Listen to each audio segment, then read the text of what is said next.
Selamat datang di channel Update Manchester City, channel yang akan membahas berita tentang Manchester City. Jika kalian suka dengan channel ini, jangan lupa tekan like, comment, and subscribe. London, Manchester City berhasil mencuri poin dari kandang Arsenal di laga lanjutan Liga Inggris 2021-2022 pada Sabtu, tanggal 1 Desember tahun 2021, malam WIB. Sempat tertinggal terlebih dahulu pada menit 31 karena gol Bukayo Saka. Man City mampu bangkit hingga akhirnya menang 2-1. Dua gol kemenangan Man City pun diciptakan oleh Riyad Mahrez di menit 57 lewat tendangan penalti dan Rodri di masa injury time. Arsenal sendiri bermain dengan 10 pemain sejak menit 59 karena bek mereka, Gabriel Magalhaes, mendapatkan kartu kuning kedua yang membuatnya harus pergi dari lapangan lebih cepat.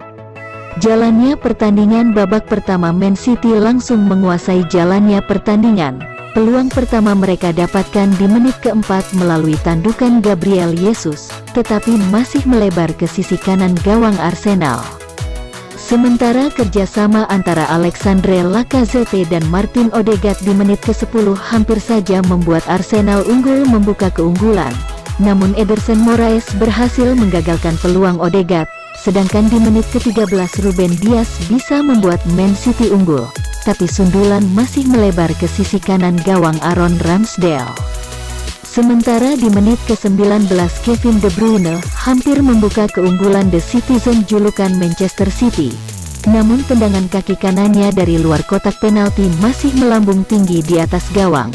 Menit ke-27 Lacazette mendapatkan sebuah peluang. Namun tendangannya dari luar kotak penalti masih bisa diselamatkan oleh pertahanan Man City. Gol yang dinanti pun tiba. Sebuah skema serangan balik Bukayo Saka berhasil membuat Arsenal unggul di menit ke-31 setelah memanfaatkan umpan dari Thomas Partey.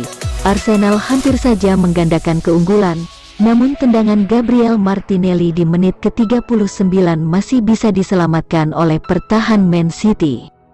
Kembali Martinelli mendapatkan sebuah peluang di menit ke-43. Namun tendangannya dari luar kotak penalti masih melebar ke sisi kiri gawang Man City. Babak pertama pun usai, Arsenal berhasil memimpin 1-0 atas Man City. Babak kedua baru dimulai, Arsenal langsung memberikan tekanan kepada Man City untuk menambah keunggulan mereka. Hasilnya peluang pertama mereka dapatkan di menit ke-51 melalui Martinelli, tetapi tendangan masih melebar dari gawang The Citizens. Namun petakan hadir di menit ke-55, Granit Xhaka melanggar Bernardo Silva di kotak penalti. Riyad Mahrez berhasil menyamakan kedudukan di menit ke-57, setelah sukses menjalankan tugasnya sebagai eksekutor penalti. The Gunners harus bermain dengan 10 pemain.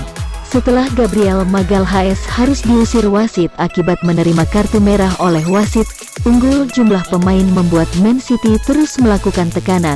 Di menit ke-66 Raheem Sterling hampir saja membuat The Citizen unggul jika tendangannya dari luar kotak penalti tidak melebar ke sisi kanan gawang Arsenal. Man City kembali mendapatkan sebuah peluang di menit ke-74 melalui Silva, tetapi tendangannya masih bisa diantisipasi oleh Ramsdale. Berselang 5 menit kemudian giliran Joao Cancelo yang mendapatkan peluang. Namun tendangan dari luar kotak penalti masih bisa diamankan oleh pertahanan Arsenal. Sementara menuju akhir babak kedua, tepatnya di menit ke-87, tendangan Mahrez masih belum bisa membuat timnya unggul. Man City akhirnya berhasil meraih 3 poin setelah Rodri mencetak gol di menit ke-90+4.